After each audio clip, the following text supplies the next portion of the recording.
Sesudah Indonesia merdeka, Aceh lah yang pertama menyumbang emas untuk modal perjuangan kemerdekaan Indonesia.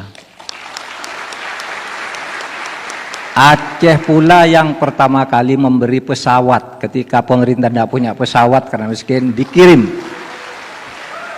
pesawat namanya Selawah. Selawah itu solawat, itu dari Aceh. Sesudah itu terus tokoh-tokoh Aceh ikut mewarnai perjalanan Republik.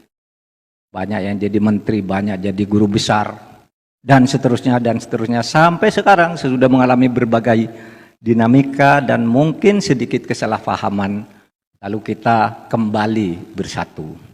Nah saudara, kapan sebenarnya nasionalisme Indonesia itu di Aceh timbul? Kalau Indonesia sendiri, kalau dilihat dari sejarah resmi, kapan nasionalisme Indonesia itu dinyatakan? Itu 20 Mei tahun 1908.